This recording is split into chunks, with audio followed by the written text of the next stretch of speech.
very, very good. That is wonderful, and a very, very good evening to you, and a very warm welcome to those of you that are joining us on Camelot Castle TV. Now, tonight, we have a very, very special guest. I know a lot of you have been asking to meet this particular person.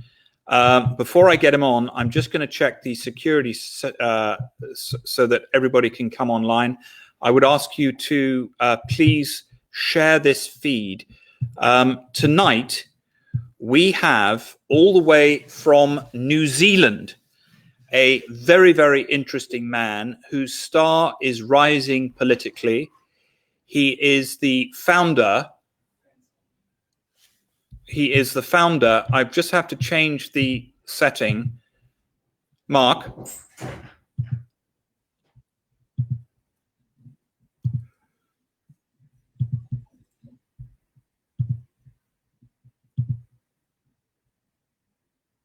Okay. So I'm sorry about this. We're just adjusting a technical situation so that we have this all organized. I'm sorry, Billy. We'll have you on center stage. So tonight we are welcoming Mark, if you could come through here and pick up my phone, and you can fix whatever you need to fix. Tonight we are welcoming Billy Te Kahika, I believe I've said that correctly. I'll be corrected in a minute if I haven't, who is an extraordinary freedom fighter from New Zealand. He is a very, very special man. And, you know, we keep saying that the world is going through a great awakening. And what Billy has done in New Zealand is quite extraordinary. He's a family man.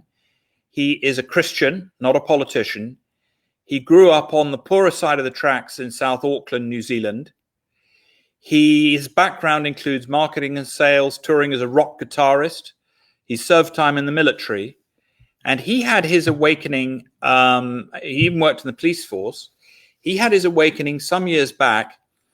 And during the lockdown, has been propelled to form a movement of the people and for the people. And so began the New Zealand Public Party. Now, I'm going to bring Billy on screen, and I'm hoping that our technical division is going to work properly here. Billy, you are live at Camelot Castle. A very, very warm welcome to you. And what can I say? It is lovely to have you on. Could you, for our English viewers who perhaps are not familiar with New Zealand politics, could you explain how and why did you form the New Zealand Public Party? What is your story? Sure, absolutely. Kia ora and greetings, everyone from New Zealand, Aotearoa. It's great to be here. Thank you, John, for allowing me to come on this amazing platform. We were all very excited to be able to confirm this interview with you, brother. So thank you very much. Yes, that's a loaded question. As you say, the globe is going through an awakening to, I guess, the matrix system that we all live in, aren't we? You know, people that have not been awake for most of their lives have woken up to the fact that something doesn't smell quite right with the entire setup. I learned years ago that politics doesn't matter whether you vote red or you vote blue, because the devil behind the scene is the same devil. And I mean that metaphorically, but kind of real as well, because, you know, people get tied up in politics about left and right, but really behind the scenes, it's, you know, the same puppet masters are pulling both strings of the house. So, yeah, very much, as you say, a reluctant politician. I've been awake for a number of years studying geopolitics, everything, I guess, from the first Gulf War right through to 9/11 to where we are today, looking at the incredible fractional destruction of democracy using the the threat of terrorism narrative to bring in these control mechanisms around the world, and including New Zealand. And now what we've seen here in New Zealand is that they've replaced terrorism with obviously climate change, and now it's the COVID-19 health response and crisis that we're going through here, which is really ramped things up in New Zealand to a level of democracy destruction that we've never seen before. So how this movement formed is that probably about 10 weeks ago now, I was sitting in my beautiful farmhouse with my family in lockdown, and and I started to think, look, there's something wrong with the story around the COVID-19 crisis. And you mentioned that I served time in the New Zealand military. I was in the New Zealand Army, and I was very, very fortunate to complete the introductory courses to join the New Zealand Military Intelligence Corps. And what they did, that gave me a set of skills and disciplines to be able to assess information, to break it down, put it into different boxes, and then start mix and matching those boxes to evaluate and assess possible outcomes. So I applied those types of skills. It's a very disciplined way of assessing information. You can't just go off on a tangent. You can't set a pretense and try and build around that. You've got to actually let the facts and the evidences speak for themselves. So I applied that into having a good look at the crisis narrative. I got to say right up front, and I say this in my live presentations, that when the lockdown was announced and when the COVID-19 health crisis was announced, I was very, very concerned that what we were going to see was a government-controlled release of a very intense, high lethality bioweapon. There's no doubt that this is a weaponized virus. In my view, there's absolutely no doubt of that. We've got all the information that proves that. But I was very concerned that it was going to be a very, very high lethality bioweapon that would be released on the public. I was very concerned for my family and my community. So we actually locked down about a week before the official lockdown date started in New Zealand. And we live very rural. We're a self-contained little household. So, we basically pulled the shutters down and closed the gates and just really, I guess, insulated ourselves. But what happened was, after about a week of that, you kind of get thinking, because you're in lockdown mode, there's not much to do other than work on the farm and go for runs, which I was doing with my family. And I really started to look at the narrative and listen to it closely. And what I started to realize is that the so-called panel of experts from across the world, beginning from Dr. Neil Ferguson at Imperial College, over to Anthony Fauci, who's Trump's head medical professional in the United States response team, and the WHO, I started to see that the narrative was contradictory between the parties that were meant to be in complete sync with each other. You had the reluctance of the WHO to go into calling a global pandemic, and you had other parties within the medical world pushing the narrative that it was a global epidemic. WHO were reluctant to acknowledge that, and then Bill Gates gets involved. Next minute, hey presto, it's a global pandemic announced from the WHO. But I started to, basically assess the narrative, and I started to find cracks in it, which started, a whole course of action to evaluate the entire scenario. And what I always say in my presentations is that I started to put together what I call a chain of evidence map, and also a chain of actors and players involved in it.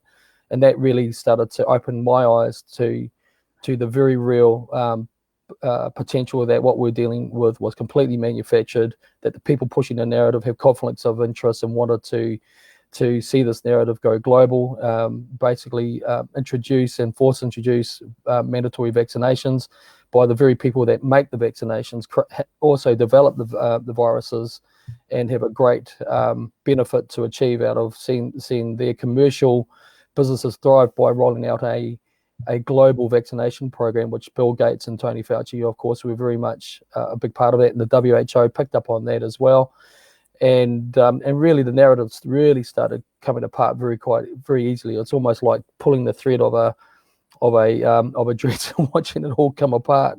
And I really did go hard into it. And then, of course, finding out that there was a narrative of dishonesty, really, that you could pull apart quite easily. And then, of course, our own Director General, Dr. Ashley Bloomfield here in New Zealand is a former WHO doctor. He was between 2010 and 2011. He was in the executive team of the infectious diseases unit at WHO. So he's very much pushing this doctrine, this ideology that was corrupt. And then under the auspices of our Prime Minister Jacinda Ardern, they started to really ramp up the attack on democracy in New Zealand and also push this corrupt and faulty narrative. And one of the things I always point out to people is that there are hundreds of scientists around the world that are against this narrative and the overreach of government. They believe that the narrative is corrupt and dishonest based on faulty science. The Italians, of course, have come out and said that actually of the numbers that they announced of the COVID-19 deaths in Italy, only 13% of those were real once they drilled down into them. And then you have my personal hero, a gentleman called Dr. John Leonidas from Stanford University, who is a population health expert. He's a scientist, professor of epidemiology, and he came out very, very calmly and blew the whole thing apart with his team. And he just said, look, this is an overreach.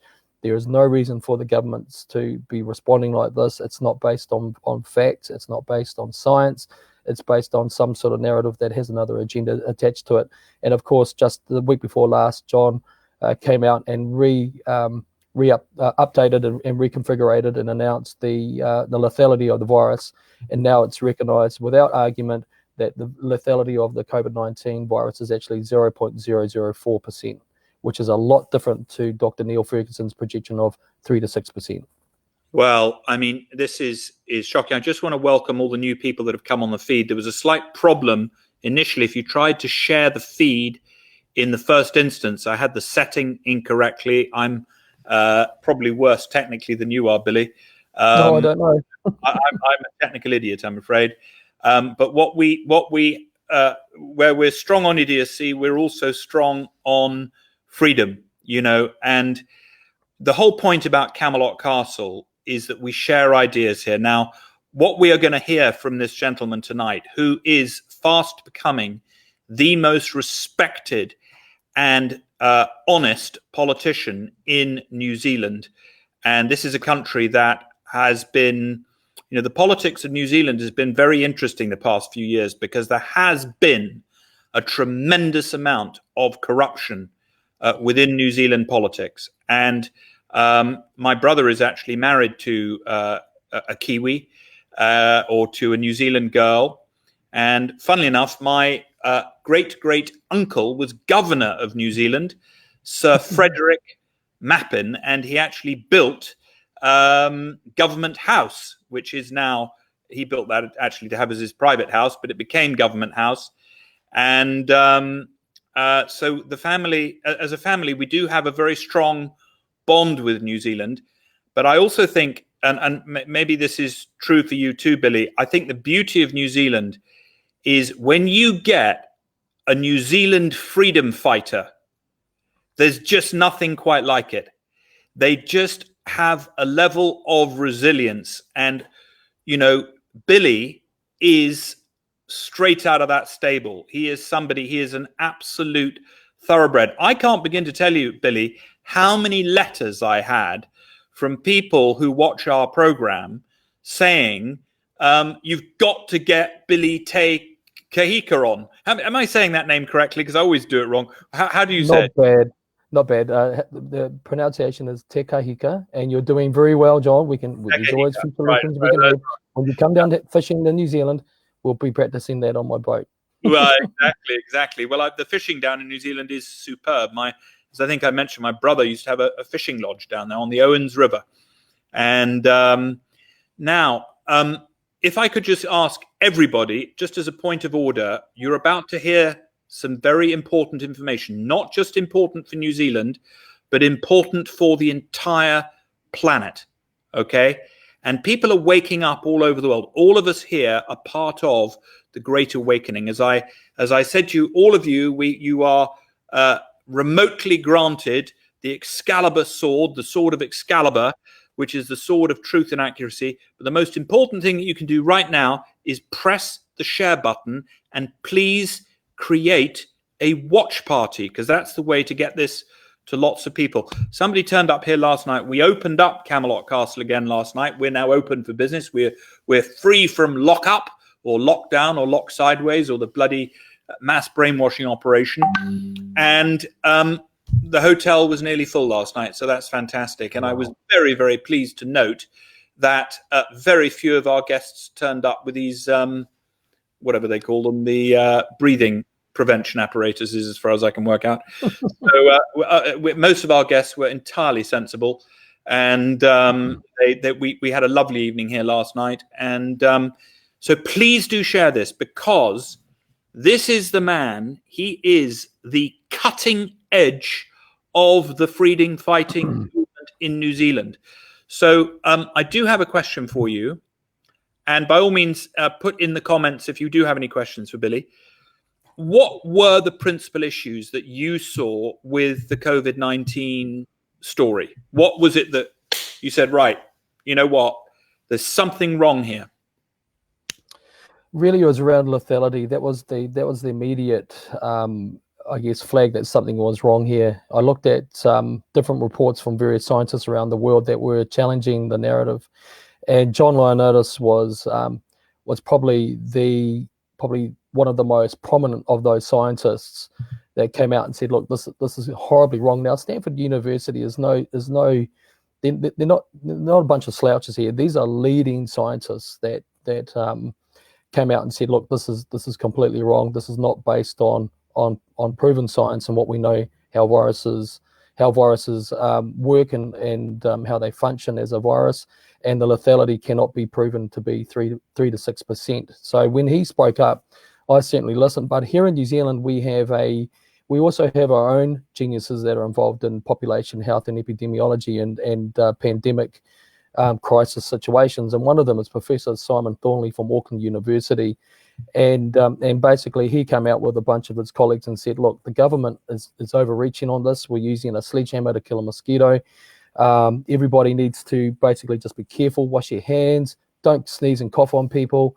Even if we sort of obey those sensible instructions, that we'll be fine, completely fine." And he said when we're at alert level lockdown 4 that we there was no need for any of it. He said, "At least get us down to 1, and we'll be completely fine with that." But what happened was he was immediately marginalised, he and his colleagues, and they're basically gagged. I actually heard him just by accident on a talkback show as I was driving somewhere for a meeting, and it was the last I heard of him in the media from then on. And then it was basically just a mixture of social media, sort of blogs and things like that coming from Simon. And but in terms of national media coverage, he vanished. There wasn't anything you can find about him, about his views and about it. He was completely gagged. And then what they did is that they called themselves the New Zealand Plan B team, because they were completely ignored by Ashley Bloomfield.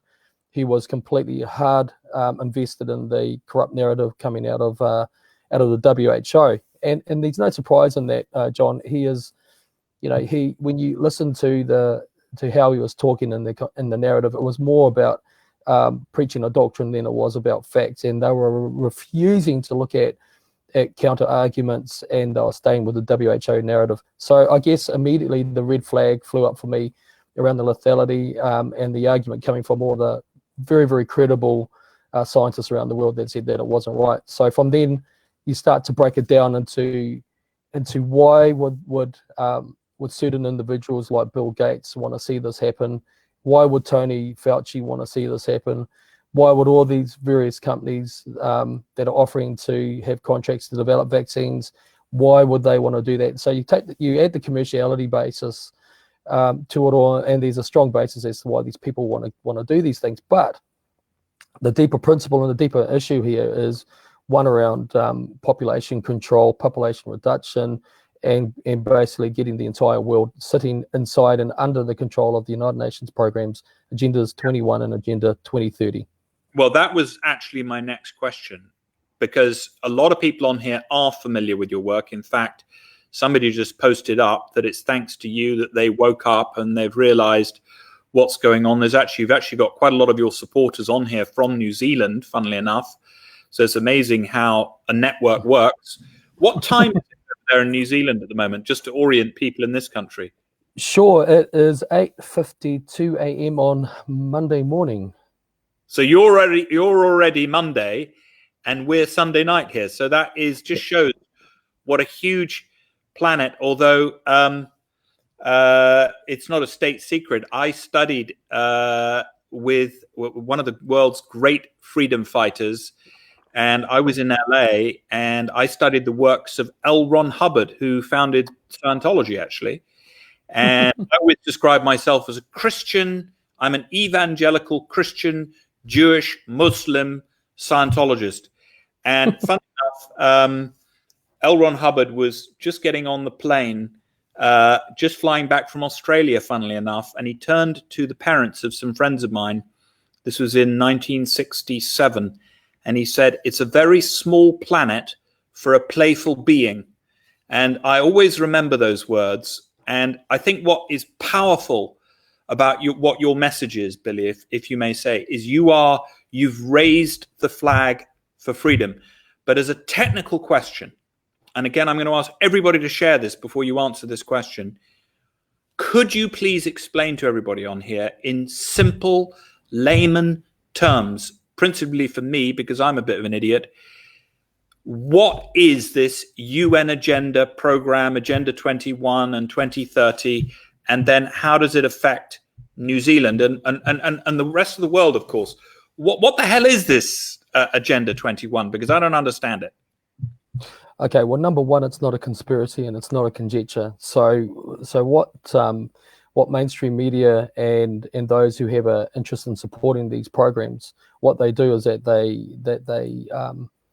they belittle critical thinking, and they belittle the truth and try and disguise the truth by labeling people that question the narrative and also the intent of these programs as conspiracy theorists. Well, there's no conspiracy about this. If you go into www.un.org and just look for Agenda 21 and Agenda 2030, you'll see these programs pop up.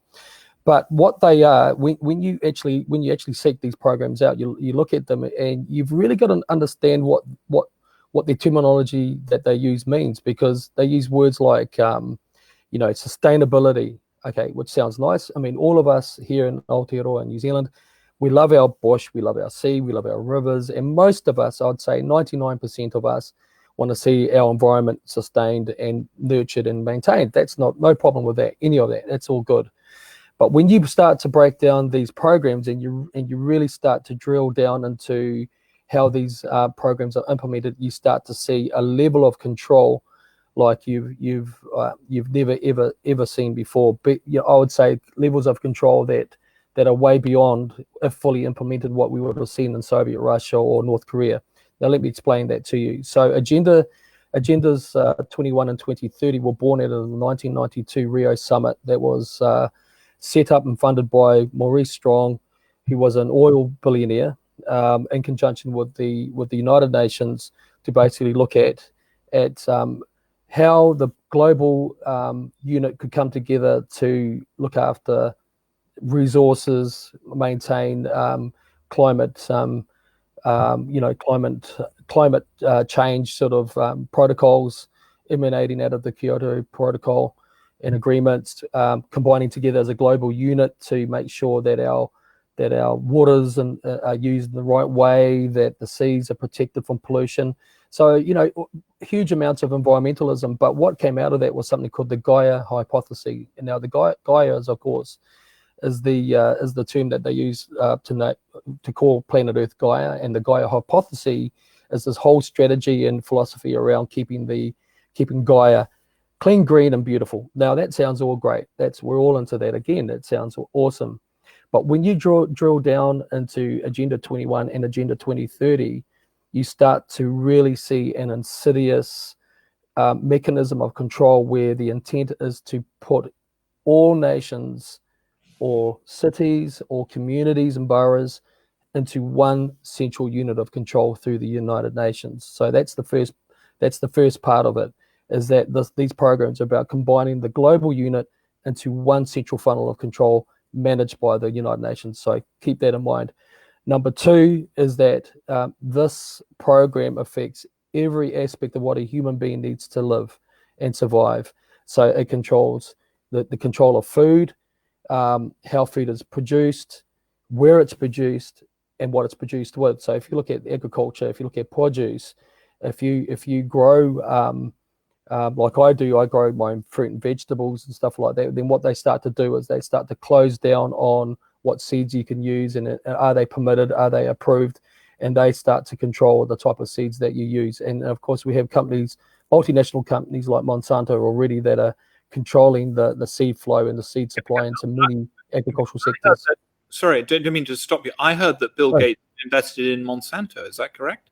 Oh yeah, of course. Yeah, absolutely. He's a big shareholder in Monsanto, and I mean, you know, just on Bill Gates, he's also a major shareholder in a lot of the world's vaccine companies. You know, he funds research institutes like the Purbright Institute in the UK, and he does it all over the world. He just has multiple investment tentacles that sort of spread out across the globe, really, and every sort of thing that you can think of.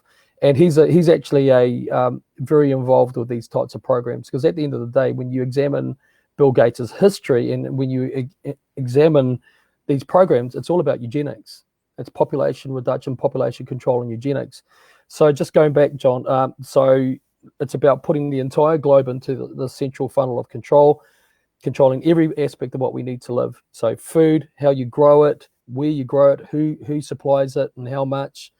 What you do with your land, what you're allowed to build, what you're allowed to harvest as a hunter-gatherer, your education system as well. They'll control that because they want to indoctrinate your children into their global theology.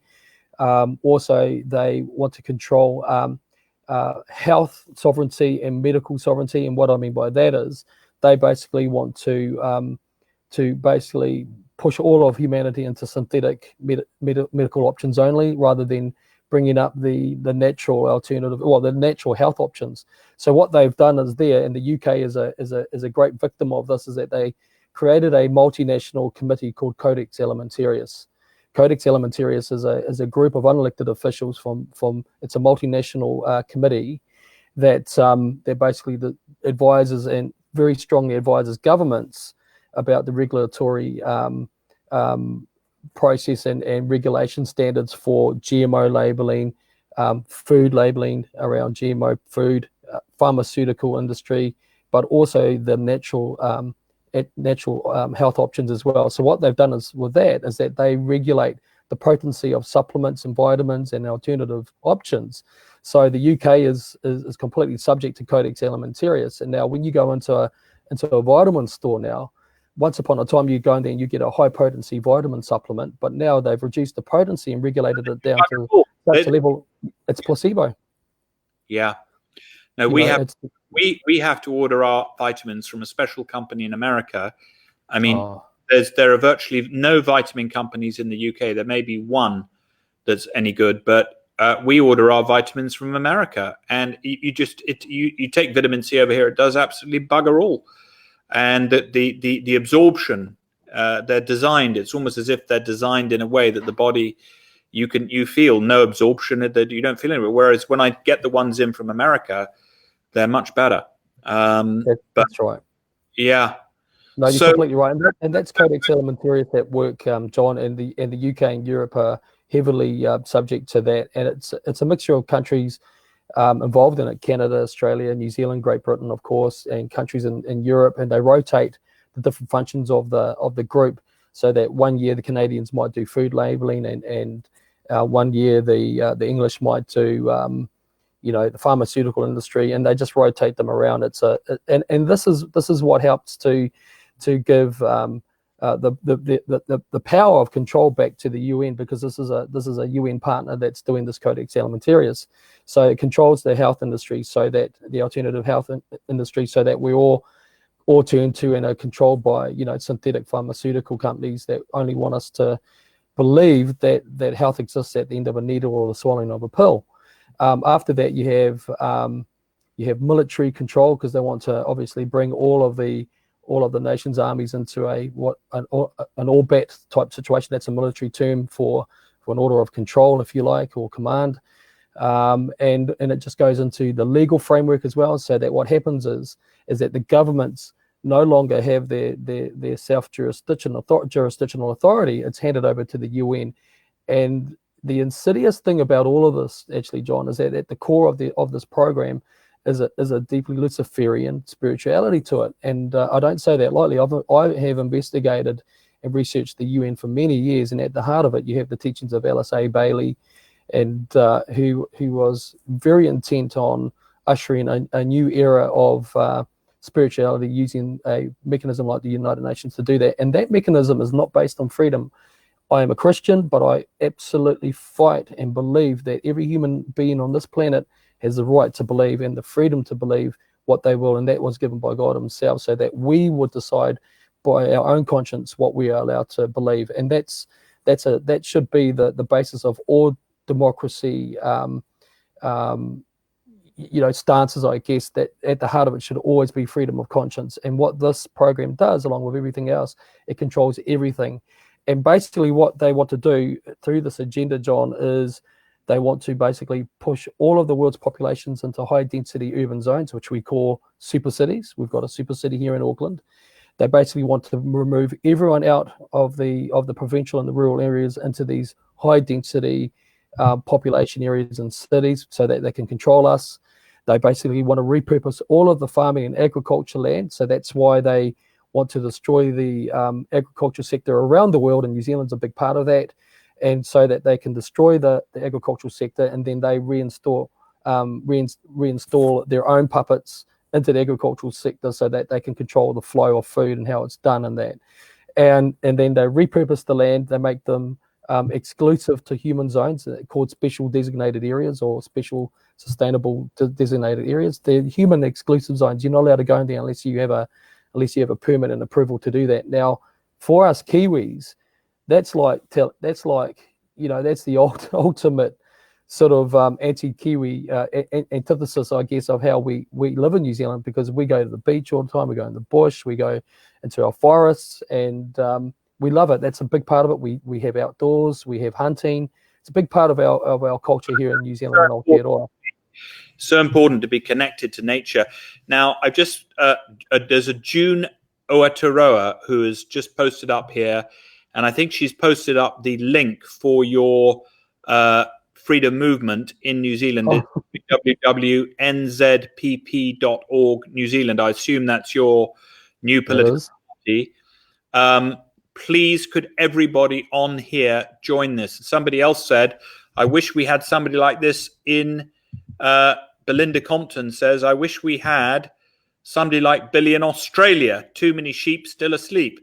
Well, of course, there are a lot of sheep in Australia. We've got them here too. Not as many as Australia, probably. But the people here are also like sheep. I'm sure that's who she's referring to over there. Let me tell you how you wake people up. You share this message. You get Billy's message. And then what you do is you find Billy's official website, which somebody can perhaps put in the comments section here, which may be that link that I just said, and go on there and study what this man has been revealing to his nation. Now, one of the things I heard about down there, Billy, is that some of the legislation that has been passed by your prime minister there is literally draconian. I mean, they can actually now just go into your home and take your kids. Is that an exaggeration, or is that true? That's absolutely true. So just before I go there with you, so Jacinda Ardern stood on a Bill and Melinda Gates Foundation event stage last August in New York at an event called Goalkeepers, and she announced to the entire media and all the people there that she would lead New Zealand ahead of any other country on the planet to fully implement Agenda 2030 in our country, which is the complete destruction of democracy as we know it. And this threat is global. This is why this narrative, this is why this crisis is happening, because it's the exact crisis and that they needed to be able to close the world down and introduce these programs. And what they've done here in New Zealand, they very, very stealthily and deceitfully brought in what is called now as the COVID-19 Health Response Bill. this bill was introduced without the regular democratic scrutiny and process of select committee oversight, opposition, discussion and debate. They just threw it on the table on the day that they were going to read it, asking the opposition MPs to have a look through it, which nobody does. And in fact, when you look at how the United States were bringing in laws that restrict freedoms in the US, they did it exactly the same way. They would read or submit the documents in the House at 2 a.m. or on the day, so that the proper scrutiny couldn't be applied to these new bills and laws that they wanted to read in. So what they did here, while everyone is in lockdown, they introduced the COVID-19 health response bill, because what happened was, for the first 2 weeks that we locked down, they were arresting people and detaining them and prosecuting them without the legal framework to do it. So they were illegally, without basis, arresting New Zealand citizens for violating the social distancing and lockdown edict. Now, these aren't laws, these are edicts. These are declarations that rely on the compliance of the citizenry, but they were arresting individuals. And then what happened was, Crown Law, which is essentially the government's legal team, advised them that they had no legal basis for which to do this type of activity and operations. So they tried to hide that information from New Zealanders, but it was leaked. So there are some very, very brave people in government that have been leaking documents out, which I've got to say, I don't know who they are. We receive information quietly as well, and it gets released. So it became big news in the New Zealand media. Why was this government, first of all, acting without legal basis to arrest people? And then, of course, they introduced the COVID-19 health response bill. And this bill is like nothing New Zealand has ever seen. Not even during wartime did we have anything like this. So just very quickly to explain it to you. So what it's broken down into, I guess, a couple of different pieces. Number one, they can, if they suspect that John is in his home at Camelot Castle, that you may have been exposed to the COVID-19 virus, and if they ask you to come in for an examination and you don't, then what they'll do is the Ministry of Health, not the police, will authorize designated people or authorized officers. These are not policemen, these are just individuals with their clipboard and high vis vests, to come into your house with police without warrant, to arrest you, detain you and your family, and take you away and perform a medical examination / procedure on you. And now, semantics are important here, but they're not important in one aspect, because I had someone say to me, Billy, you said that this is a medical procedure. It's actually a medical examination. Well, that's semantics, because when you have a 6-inch COVID-19 test swab pushed up the nasal passage so far back that it goes into the back of your throat, and to swab and test you, I would say that without doubt that's a medical procedure. And this lady tried to tear me apart, saying that, no, sorry, mate, you're completely wrong. That's a medical examination. Well, I'm sorry.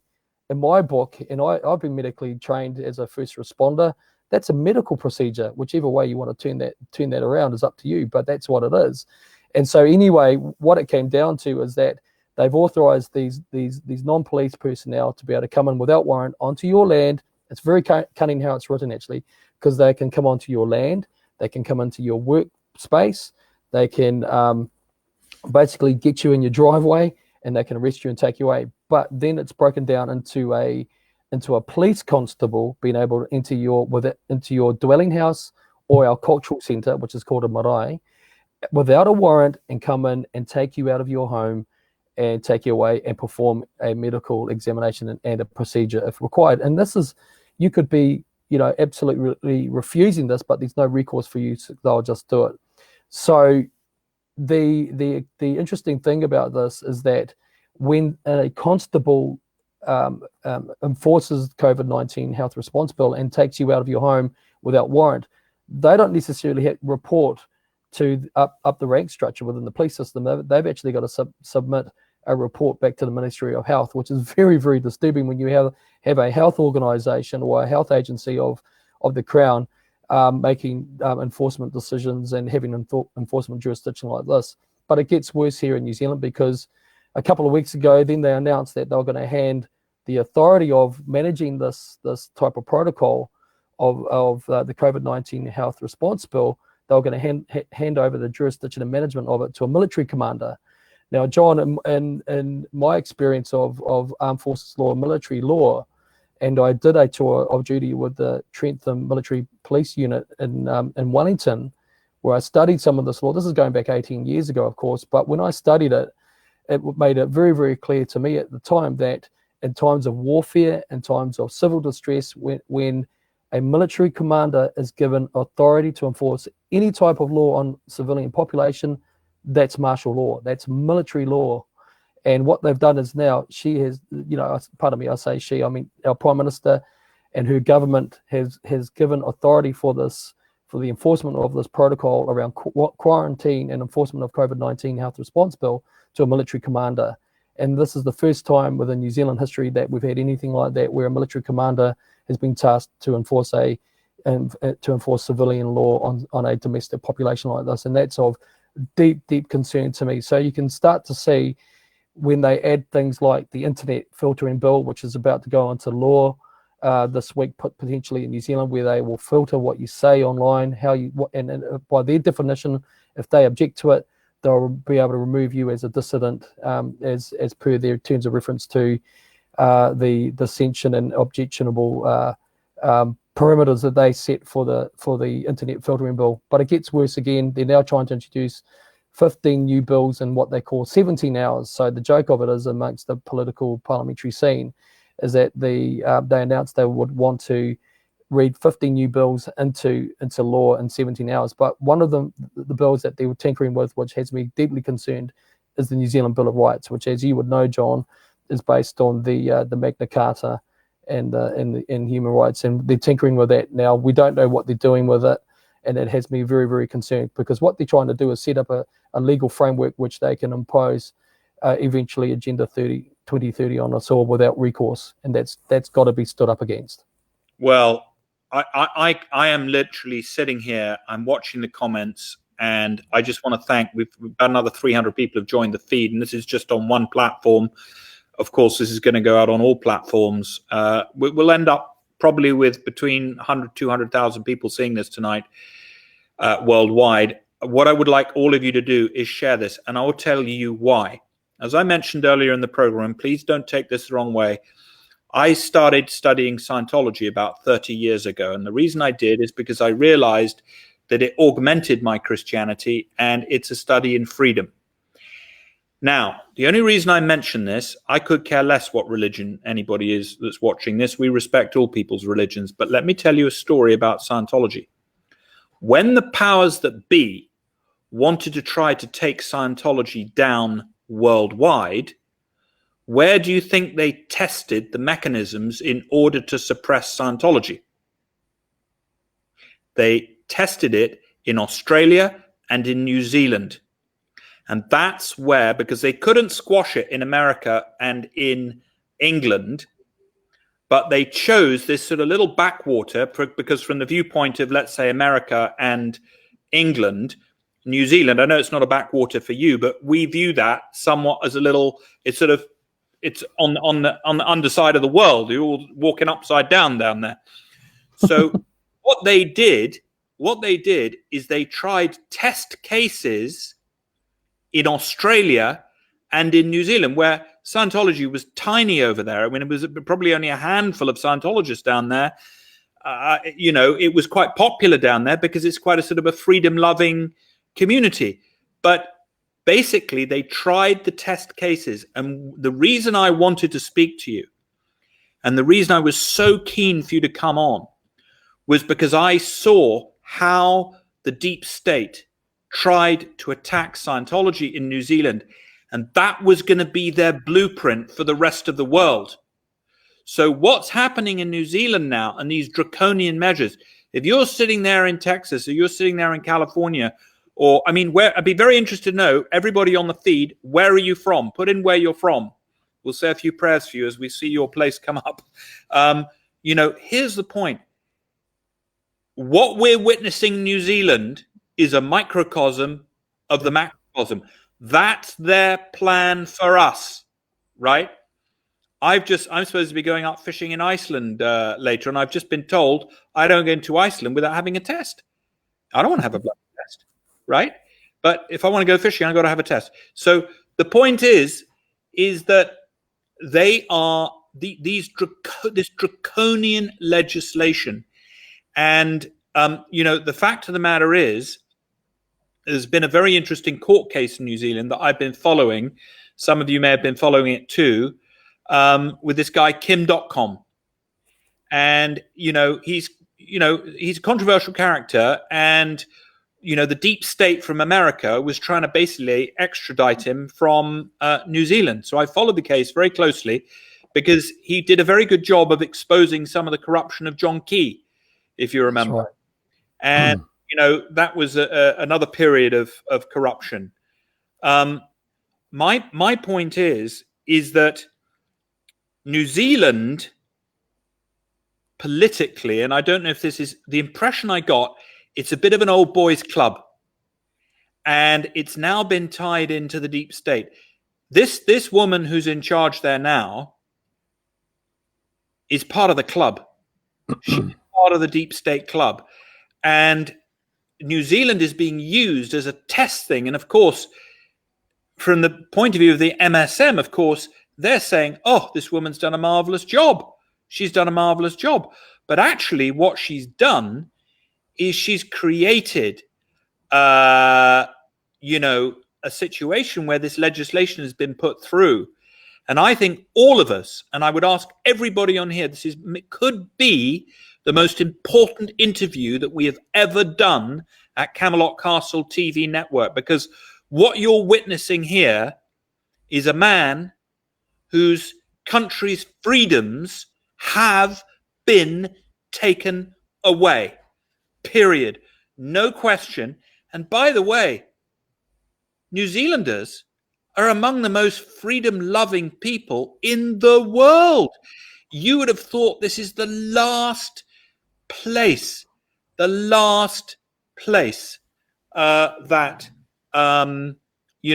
would have their freedoms assaulted. So I can tell you that with my experience of freedom fighting, and with my experience of that, the way that they use New Zealand is as a test bed in order to suppress man's sovereign impulse. So everybody needs to pay attention here, and by all means, research what was done to L. Ron Hubbard and what was done to Scientology in New Zealand. They tried to squash it out of existence. They failed utterly, of course, but we as a group had to take some very, very strong measures. So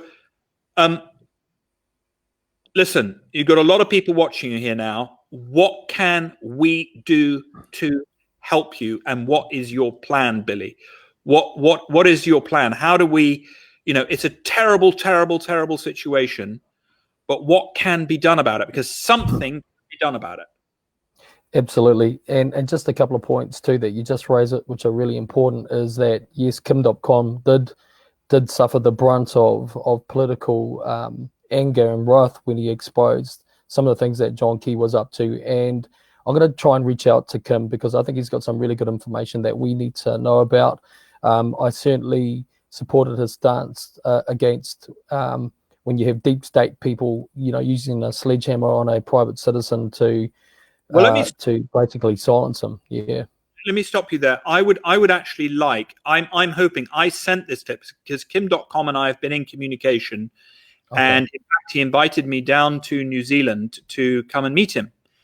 And frankly, it's something that's on my. I've been very interested to do that, but we've been so busy with the presidential races in America, and we just haven't gotten around to do that. But what I would like to do is I would like us to deliver a message to Kim.com.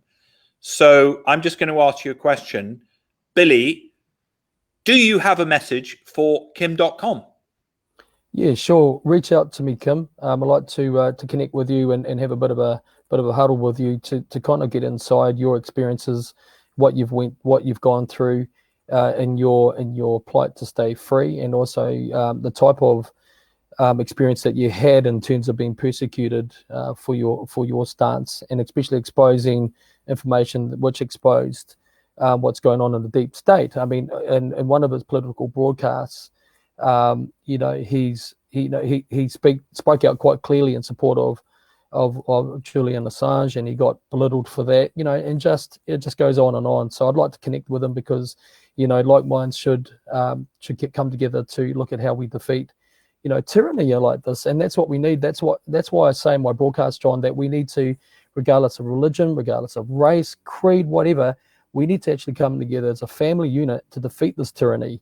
And if we don't do it, then we're going to wake up to a world where we're going to be radiated by 5G unobtrusively. We're going to be poisoned with GMO food that we've got no choice to eat. We're going to lose our freedoms to educate our kids the way that we want to do, what we do with our land. All these things are deeply serious and they're deeply real. And what I would respectfully say to the people that aren't aware of this is look past the rhetoric and go into hard study on these things and of the agendas, because the agendas 21 and 2030, they use really pretty words like social justice, social equity, but that's another word for socialism and communism to collapse everybody down into a have and have not situation. Everyone, most of the herd, or using communist Marxist language, the proletariat everyone gets crushed down to the bottom. There's a hierarchy up the top, which they never mention. And of course, those people making the laws in the deep state are in the hierarchy. And then, of course, all of us are in the herd. And in terms of your reference around Jacinda Ardern's history, I mean, she is absolutely completely groomed for the role that she's fulfilling today. You know, she started out as a political assistant to our very own Helen Clark, who became number 3 in the United Nations organization. And Helen Clark is literally the globalist. She is essentially the matriarch of the entire system. You know, Jacinda started there, was an intern there, I guess, learning the ropes about things. From there, she goes to work for your very own Tony Blair, who, of course, is very, very questionable. And now, of course, believe it or not, the UN ambassador of peace. From there, she comes back to New Zealand, becomes an MP, and then, you know, becomes a 2009 elect president of the International Youth Socialist Organization, which is the incubator ground, the incubator of all tyrannical socialist Marxists, you know, on the way to becoming fully blown communists. And then when you look in this chain of evidences and players and actors, you know, who does she know? Well, of course, she knows she's good friends with Bill and Melinda Gates. She's good friends with Bill and Hillary Clinton. She gave over $7 million of our taxpayer money to the Clinton Foundation last year. Now, why did she do this when the Clinton Foundation is dealing with an assortment of litigation from the US Justice Department for corrupt behavior with this foundation? You know, being involved in releasing information, brokering uranium deals, things like this. Why are we giving our taxpayer money to the Clinton Foundation when we have our own people living on the streets in Auckland and old people that need wheelchairs that can't get them? Why are we doing this? It's because she's got this deep friendship with them.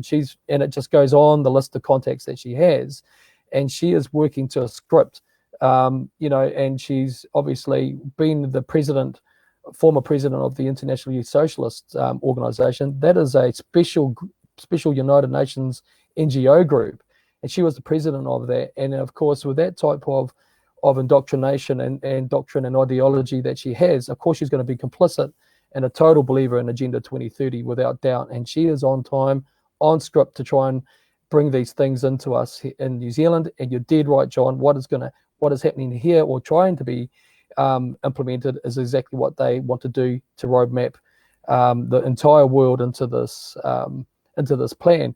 Now, one of the things that people also don't realize about these agendas is that, yes, there's socialism, yes, it involves communism, but there's the other part of it that has the strength of fascism in it, because they need major corporates to be able to partner with, to multinational corporates to control the flow of food, money, you name it. So they actually need the complicity of free market players from the right, because they provide the strength of the corporate power to be able to enforce these things. And as you know, fascism in verity is partnership between state and corporate organizations to control populations and control all aspects of society.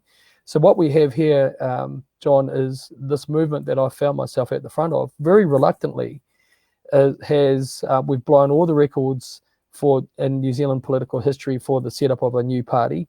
We're only 3 weeks old. We're almost at 3,000 members, which has never been done before Wow. for any party in New Zealand. It's incredible. To give you some context here, in New Zealand, you need about 550 registered members to be a recognised party.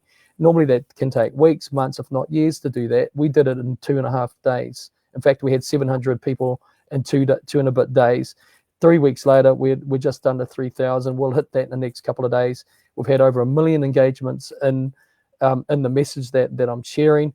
And our goal is very, very simple, is that we want to get into Parliament, represent the people of New Zealand, and bring back the sovereignty and the integrity into our system that right now is very well set up to answer to foreign international programs such as UN Agendas 21 and 2030. And we want to basically get in there and protect our citizenry and bring integrity and people control of the government, not control of the government of the people. That's the wrong way around, and we recognise that. And we've got some amazing people coming in behind this movement. The people themselves have said to me, Billy, just keep speaking, we'll push you into Parliament. And that's what's happening. And one of the saddest things that I'm seeing here, John, is that there are minor political parties that are absolutely blown away with this comet that is streaked across the political realm here in New Zealand. And rather than seeing us as something that will help them go into Parliament to affect change, they're actually looking at us as some type of threat to pride and their own personal goals. I've never wanted to be a parliamentarian, never wanted to be a politician. But God has a funny way of giving you stuff that you don't want, to say that He can use you to do things. Sorry, and, yeah. If you just go back a minute, because you cut out. Sure. Oh, just sorry. Go back a minute. Okay. No, I was the just saying that. Oh, sorry about that. What I was just saying is that, we're very one in intent, and that's to get into Parliament to bring back integrity and to bring back the power to the people to run our country, because at the moment it's all about international agreements. It's about the United Nations, and it's about following a corrupt international script that New Zealand doesn't want. And New Zealand citizens have said to me they'll push me into Parliament. All I need to do is just keep speaking, and in that process try and unite the minor parties into this massive umbrella organisation that we've created called New Zealand Public Party. And our slogan is very simple. I say it every day. This New Zealand Public Party is your voice. Why? Because we say the things that no one else is saying. People, I'm very surprised, John, that I'm not, people don't sort of have a go at what I'm saying. They tend to try and, do character assassination and discrediting, but they don't actually argue with what I'm saying. So people know that what I'm saying is bang on and it's accurate, it's factual. And so I consider that this New Zealand Public Party is the voice of the people, because we say what needs to be said. It's the power of the people, because they have put me here to lead this movement, and it's their party because they wanted it. And it's evident because of the huge growth that we're going through. And so my role over the next week or so is to complete hopefully the merger with ourselves with another minor party, so that we will actually end up being a major party without doubt. And that is absolutely freaking out the big party. And I think you will become a major party. If not, you probably already are, because I think the grassroots support that you're getting here now. We are joined tonight on the feed, and you wouldn't necessarily know these people, but I'm just going to flag them up to you. Amanda Eliash, who is the founder of the Eliash multi-billion-dollar head fortune, and she is a great freedom fighter and a huge philanthropist, and she was one of the great supporters of President Trump in London and in Los Angeles and Paris. And she has her own group and a number of other people. One of the interesting things about Camelot Castle TV network is that we've been broadcasting virtually every night during lockdown, and we have gathered here together some of the great freedom fighters. And what I'd like to do, with your permission, is connect you up to some of the real great minds. For instance, in the anti-vaccination movement, Dr. Sherry Tenpenny has been amazing. There's some guys in America that are very, very high up. I don't know if it was mentioned to you, but we have raised over $30 million for conservative movements in the USA. And one of our very good friends is Charlie Kirk, who founded Turning Point USA. And so a lot of people watching here tonight are supporters of Turning Point, and there's a huge number of freedom fighters. We have people here. I myself, as I've said, am an evangelical Christian, Jewish, Muslim. Listen, I love it all. Any truth I love. And, you know, I love Jesus. And, you know, I think there's tremendous power in the power of prayer. One of the questions I'm personally interested to know about you, just because I'm curious, are you part Maori or are you just not Maori? I mean, I don't know what they call that in New Zealand. No, I can. Maori in you? No, I hear the question. No, I'm definitely Maori, and my surname Te Kahika is a very, very old Maori name. It's a Polynesian name. So so actually it means, and I feel a bit sheepish and shy saying it, but Te Kahika means the expression of a warrior. And I never, my family are peaceful warriors. I've been a soldier, of course, and it's the other side of it. But my dad is a peace ambassador around peace and love for all humans. And so Te Kahika means that. It's a very old Māori name. But my mum is of French, Irish, and Scottish descent. I'm very proud of that as well. So I'm what's called, we call people like me a fruit salad, and we have all these sweet and juicy bits that come together to make us what we are. And feel very blessed to have that, because it's given me from a race and ethnic point of view, it's given me a very, very broad and I think a very clear understanding of the different issues affecting different races or ethnic groups in the world. When I was very young, I stayed with African American family in Mississippi because I'm a musician, and I've toured all around the world and met people and stayed with all sorts of indigenous people, meeting the Samis of Scandinavia, Celts, and it's given me a sort of personal racial makeup that allows me to have great empathy and great familyhood with people of all diverse races, and I really celebrate that.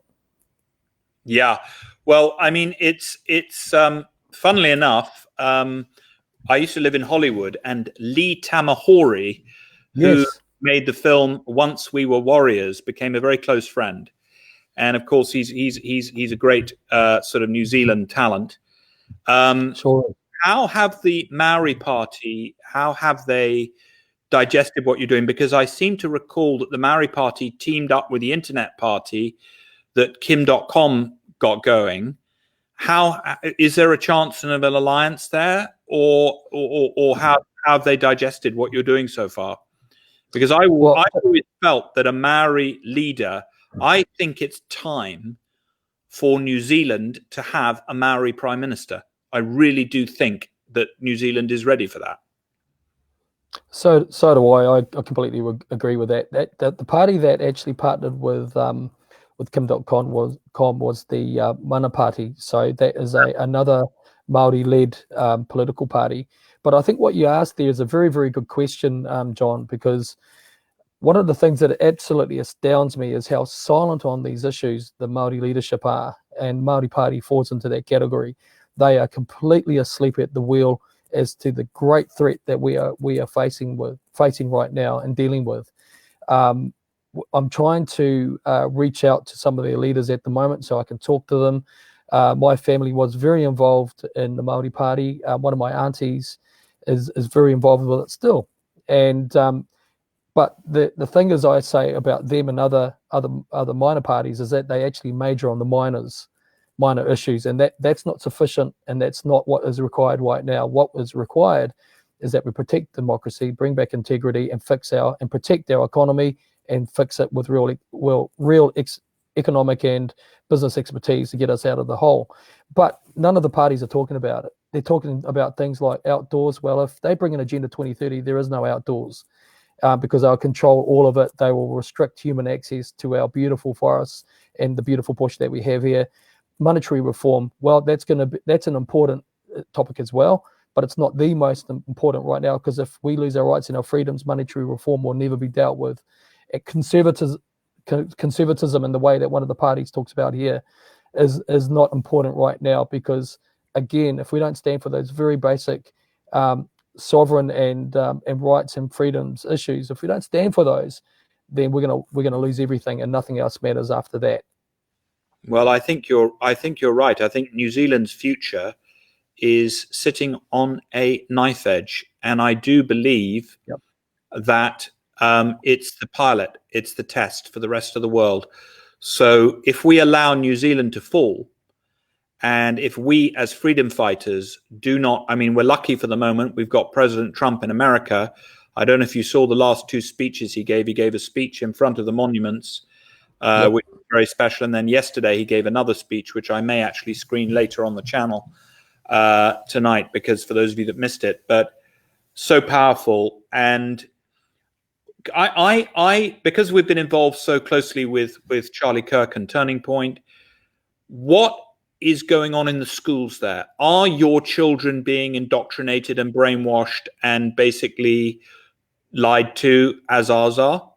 Because over here, our children are being taught to hate their country, they're being taught to disrespect their parents, and they are being fed absolute bollocks on the subject of the biological nature of man, and what's going on over there.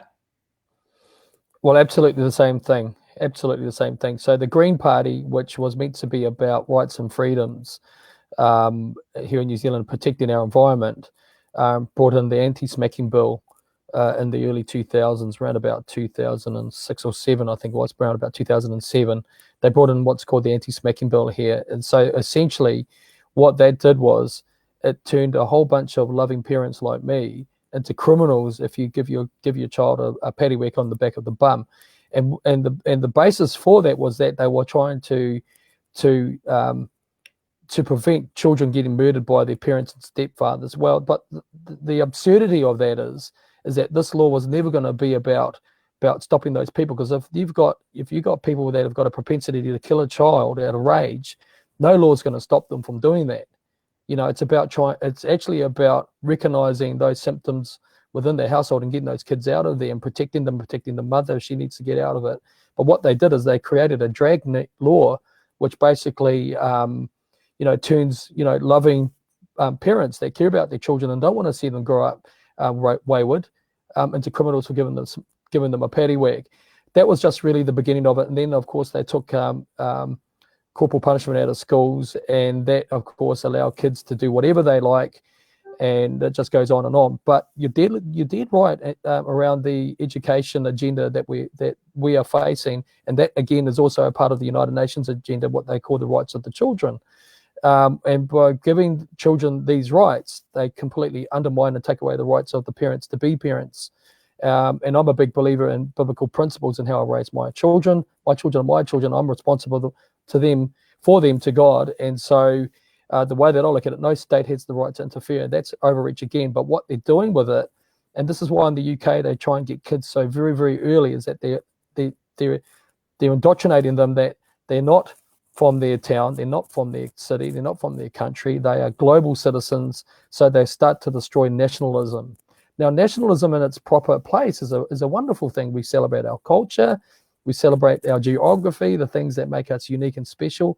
They're wonderful celebratory things to do, but not so under Agenda 2030, because they want to destroy all of that so they can homogenize us and control us as one central global unit. So destroy nationalism, destroy the family unit, and that's what we've seen. Now, don't get me wrong, I love everyone. I've got gay friends and all that I care very deeply for, and I protect them from any type of attack. I don't support their lifestyle in that way, but I support them as fellow humans, and I care very deeply for them. Right, that's their human right. That's right. But what we're seeing here though is they're using that as the agenda to destroy the family unit, because they know that if you can destroy the family unit, you can destroy the community, you can destroy the country, and then you've got your homogenization very, very easily, and that's the whole basis of it. So we're seeing exactly that. They're dumbing our kids down. No longer is critical thinking taught, or thinking for yourself is taught to kids. They're basically handed a very, very slim box of choices. Pick one, and all those options are bad, because they don't actually develop the intellect and develop the natural inherent interests of the child. They make everyone the same. and that's not right. And we've seen that here, and that's part of the entire agenda of that the United Nations has. And my whole thing is really is that regardless of what anyone believes or whatever they are, whether from a religious point of view, sexual persuasion, all that, none of that matters right now, because I believe, just like me as a heterosexual male, that we all have the right to live the life that we want to live. And that's the central issue here. It's not about whether I want to impose my beliefs on someone else. That's not right either. It's actually about everyone living the way that they choose. We all are accountable to God one day for our lives, how we lived it. But that's not up to me, Billy, the guy, looking at John and saying, sorry, mate, I don't agree with how you live. I'm going to put a gun to your head unless you do things my way. And that's what we stand against. And that's what real democracy and freedom is. Absolutely. It's freedom of choice. It's personal sovereignty. And there is a battle for sovereignty, personal sovereignty, family sovereignty, group sovereignty, and national sovereignty. And this is where the rubber meets the road. It's interesting you say that. Now, in America, what we've been noticing is that President Trump has been arresting a number of people that are at the heart of the various different pedophile networks. And what we've noticed and what we've discovered in our journey here at Camelot Castle TV is that blackmail obtained by the likes of Jeffrey Epstein and people like that is being used to control these politicians. Now, what I want to give a big shout out to is the whistleblowers, because without these whistleblowers, okay, and what I would have thought is, and correct me if I'm wrong, but if there are people in New Zealand that have information about corruption, and in particular the pedophile networks and so on and so forth, this is information that you need to make known. Do you feel that this is a problem in New Zealand, where with the sort of the blackmailing or the control of politicians there, or do you think that's something that is you've been saved from so far? No, I think that's definitely a part of it. I mean, look, what goes on behind the scenes and under the blankets and private rooms, we can only speculate about. But no doubt, these where you get complicity to the level that we're seeing with these global scripts, there has to be something in it for somewhere in for these people that are for it. I mean, for me, my gut feeling is that Jacinda Ardern has probably got a nice cozy job as the future Secretary General of the United Nations. Helen Clark tried to do the same thing but didn't get voted in. She got to number 3 in the entire structure, which is very, very simple, very senior to get to. But I think if Jacinda plays the script as she is, she'll probably get to that number 1 position very, very easily. So I think there's a different TV channel for everyone that they offer of that has some sort of benefit or some sadistic, kinky, bloomin' thrill that they get out of it. But in terms of children here in New Zealand, we are deeply concerned that we've had 1,000 children go missing in state care, and they can't find them. We don't know where they are, and we want to investigate that as soon as possible and find out what's happening. I'm not saying that all these kids have been hijacked, kidnapped, and all that, but we want to know exactly where these kids have gone, if they've escaped from state custody or from foster homes and that. Well, that's fine, but we need to find out where they are, and that's something that's been spoken about under people's breaths because they don't want to confront it. But we know, that a number of kids have gone missing under state care, and we need to find out where they are and what's happened to them. So if anybody out there has any information about those kids or why those 1,000 children have gone missing, what should they just get in touch with your organization and get the data to you? Or probably a good idea. Now, somebody just asked the question, John Mappin, please ask Billy about the new abortion laws. Is it true that babies can be aborted at full term, and why is that? Okay, so I knew about that bill. I've known about it for quite some time. I knew that it was coming, and again they got it into law during the lockdown when they were meant to have closed Parliament down during this crisis. They were actually passing laws, skipping the democratic process. The abortion law, when I had a good read of it a few weeks ago, it really broke my heart, John. I read it. I'm a daddy of six beautiful children. I've got two beautiful little girls that are my grandchildren, and I love children, always have. You don't look old enough to be a grandfather. I know. Thank you very much. I started young, you see. So well done. My eldest daughter's 27, believe it or not. I'm 47. So and when I read it, it actually blew my mind and really broke my heart. And there are some myths that aren't quite accurate about the bill, but let's actually talk about what the bill is. So number one, the previous law enabled a lady to have a woman to have an abortion up to 12 weeks of since the gestation or the conception of the baby. You were allowed to have an abortion at 12 weeks with obviously the sign off of an approved medical professional, i.e. a doctor. And then after that, if a woman's life was threatened or that there was some major medical and health mishap, then they would look at it under extreme urgency whether an abortion needed to be carried out. But what this law here does, and it's heartbreaking, is that they've then extended that 12 weeks out to 20 weeks, which is quite a lot longer, as you can imagine. It's 2 months longer. So this is a fully breathing, functioning baby. This is not a teeny weeny tiny polka dot bikini fetus, which it basically is in its first couple of weeks. This is a fully formed baby at 20 weeks. They can terminate that baby at that point, and then after 20 weeks, it takes the sign off of 2 doctors or medical professionals to give the approval for a much later termination of that baby. I don't think it goes quite to full term, but it's pretty high. But this is where it gets really sinister in my view, is that if a baby isn't successfully aborted and that baby is born and needs some medical help, they don't have to give that baby medical assistance and can let it die. Now that's murder. That is, why don't they adopt their baby to a family that would love to have a baby, or a couple that can't have children, and make our adoption laws supportive of helping people that are proven to be safe parents take these children and look after them and love them and raise them up, because there are actually adults in New Zealand right now that are against this law, that are adults that when they were conceived were attempted to be aborted, and now they're walking around and they're against this law. So for me to read that they can allow a little baby to be born and not administer medical help and assistance to let it die, that's the epitome of evil. So what we have here in New Zealand, we actually have a government of death.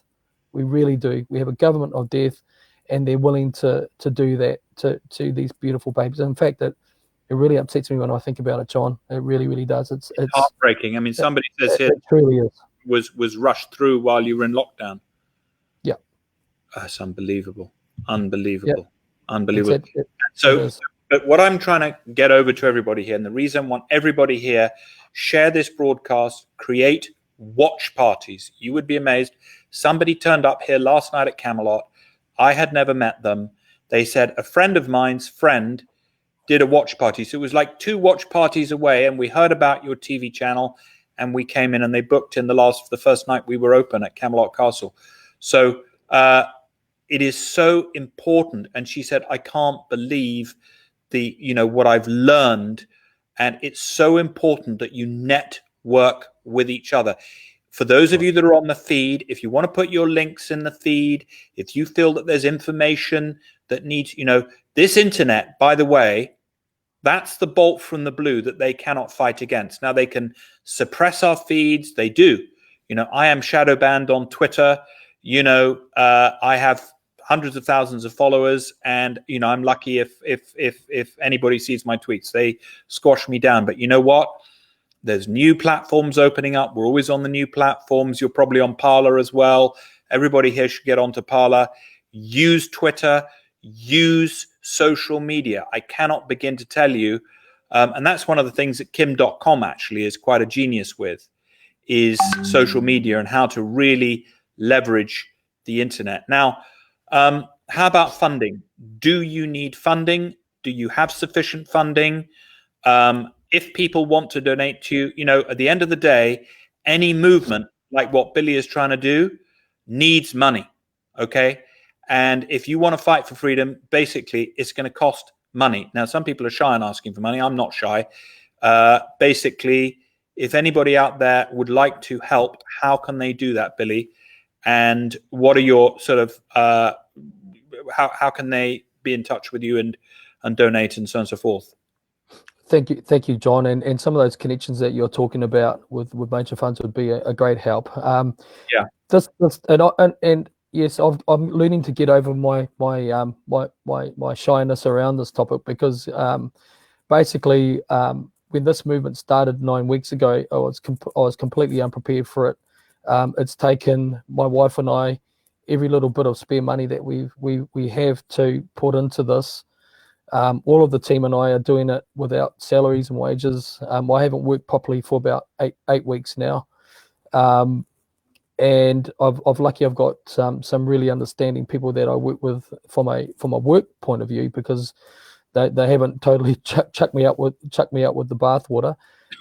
But we were very unprepared financially for this, and it's been a great shock. We've been funding ourselves. We do have something called koha, which is our Māori word for little small donations and things like that, and they actually help to pay for the events that we're having, because we're having massive events. Our events are gigantic, overflowing, jam-packed. They're amazing every time, and that costs money to do that. So we've been taking some of the little donations. Marissa Tirol, who's a great philanthropist, she says, let's donate. And somebody else here says, please leave a link where we can donate. Somebody else says, if you're doing it for New Zealand, I will donate. Oh, well, thank you. It's not just for New Zealand, by the way. Peter Majak says, if you're doing it for the betterment of New Zealand, I will donate. So the fact of the matter is, it's not just for New Zealand. As I've told you, when Scientology was attacked on this planet, totally unfairly, the place they targeted that attack was New Zealand and Australia, right? And they used that as a test. They used it as a test. This is what we're witnessing in New Zealand. If New Zealand falls, all of you people that think, oh, I'm all right, Jack, I'm in Switzerland. We've got people from Switzerland, Belgium here. By the way, this is the test bed. Billy's campaign is the tip of the spear. And by the way, somebody just said Billy could be New Zealand's Donald Trump. He doesn't have the hair. He doesn't have, and he's different to Donald Trump. Donald Trump was right for America and is right for America in our view. Okay. Billy is a Maori. He's a man of the people. He loves his country. He's a deeply, deeply Christian soul. He is a man of prayer. He's a man of faith. And I believe, and I'm going to say this, he's the man of the moment for New Zealand. That's what New Zealand needs right now. Okay. So please, could somebody put up a link where we can donate to your program? Because there are people here. And what I've learned that, about money is if you flow it towards goodness, you get goodness back. That's right.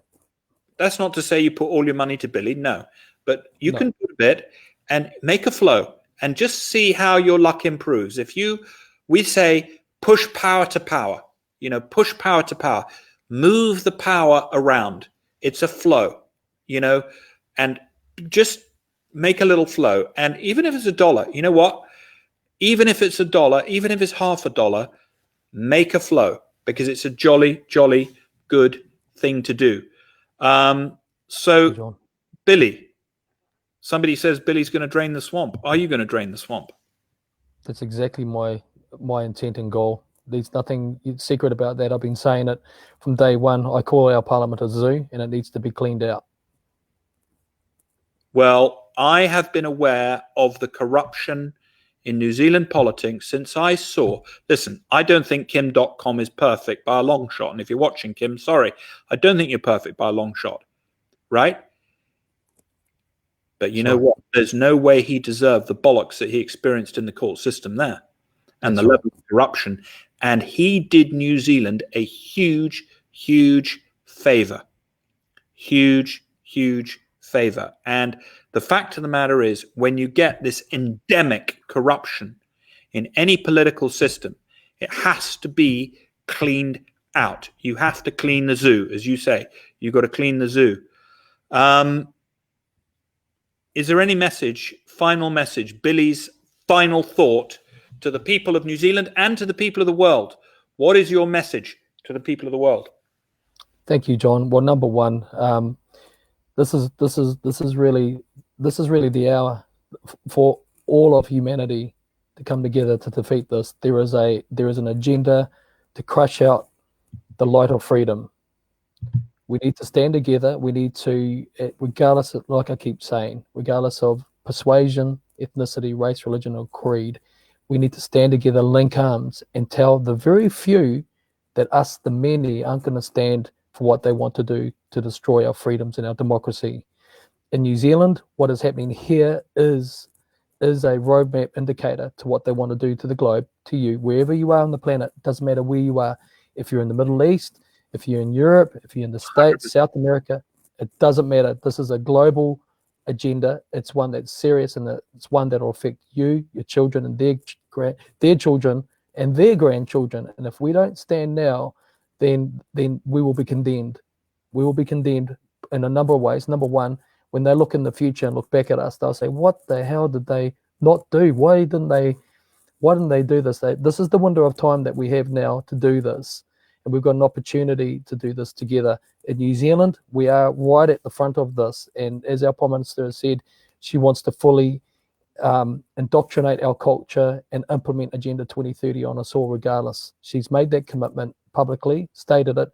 Now she's following a script, using this COVID-19 health scandemic as the very mechanism that she needed and that the global leaders needed to bring this global agenda in.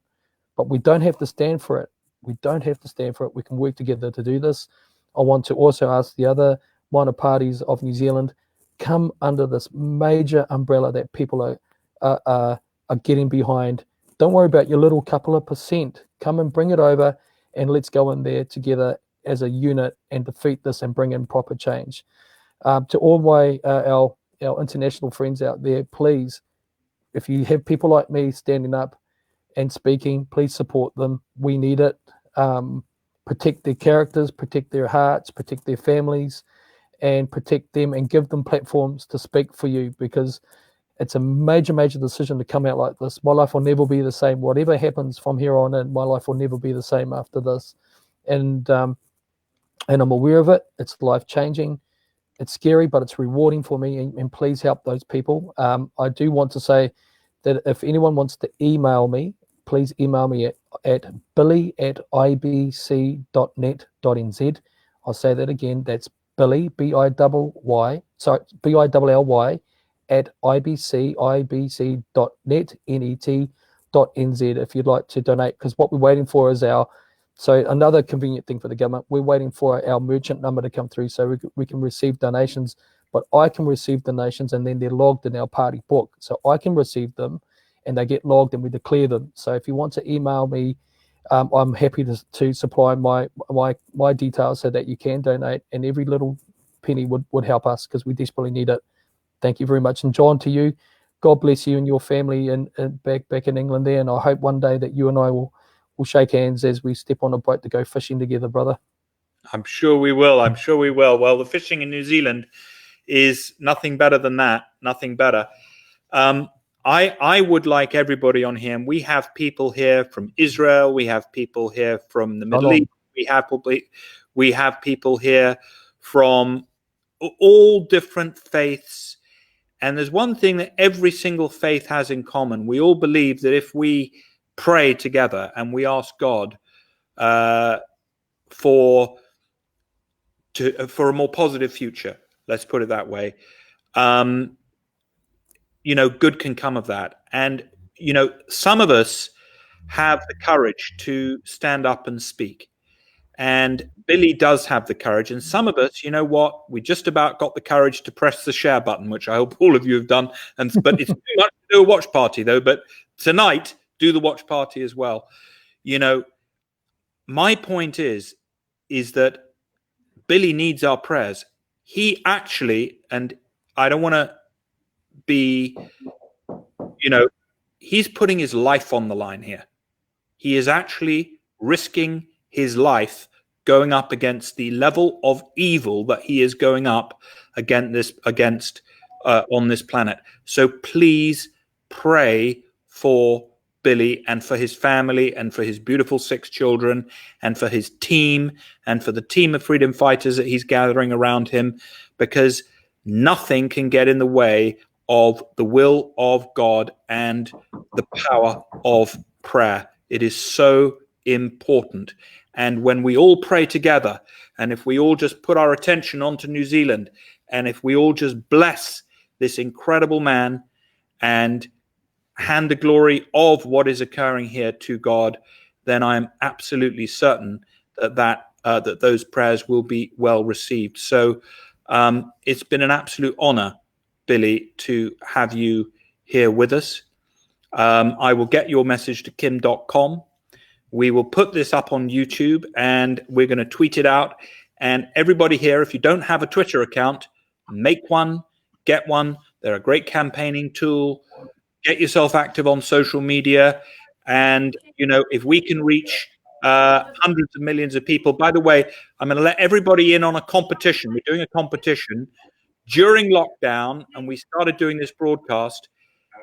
Guess how many people we reached over lockdown. We broadcasted every night, and there's going to be a prize from Camelot Castle, which we're going to draw next week, to anybody that guesses the right figure as to how many people saw this broadcast during lockdown. And I'll give you a clue.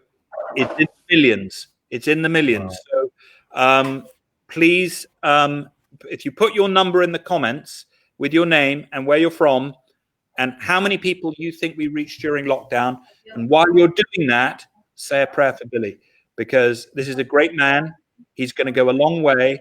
And we look forward to welcoming you if you do come out to England. Well, you will when you're Prime Minister of New Zealand. Welcoming you to Camelot Castle. I so look forward to that, John. I really do. And I grew up with the Arthur chronicles and stories and that. It'd be lovely to come through and to meet you and to share some time with you. And I just had someone say to me, could you please put my email address somewhere so that people can see it. So thank you to everyone. I want to wish everyone God bless and take care. And I look forward to hopefully meeting you all at some stage out there. Thank you so much. We will we'll sign off now, and I will give you a little later, Billy, and we'll follow up.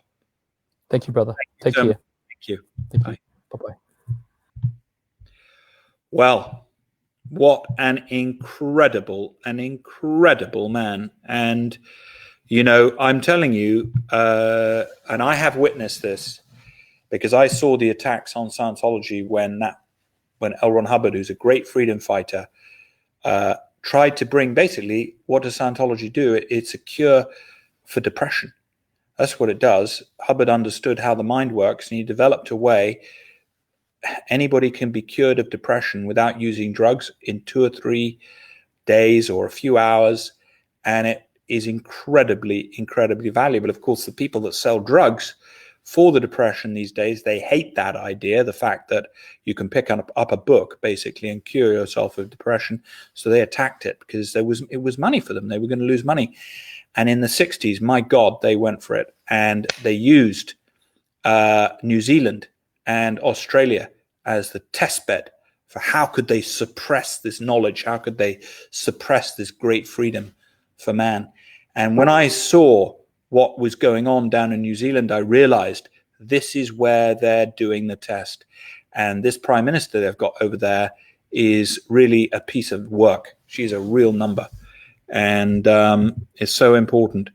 Marisha, thank you. Thank you very much. I'm sure you'll be in touch with Billy. And my gosh, Billy the man. Yeah. Yeah, there's a lot of confusion over Scientology, by the way. And if anybody wants to understand it, the way to understand it is just go, I never really bang on about it, but you go to Scientology.tv, Scientology.tv, and you can learn all about it. It's a very good thing. And the very same people that have been attacking President Trump, these are the same guys that have been attacking Scientology for decades. And it's the globalists, they hate it. Anything that brings freedom winds these people up. They don't like the idea of freedom. They don't want you and me to be free. And the last thing they want you to do is to tune in to Camelot Castle TV. That is probably one of the worst sins that you could possibly commit. And there we go. Well, what an evening. I'm going to end this broadcast now. And what I would ask all of you to do is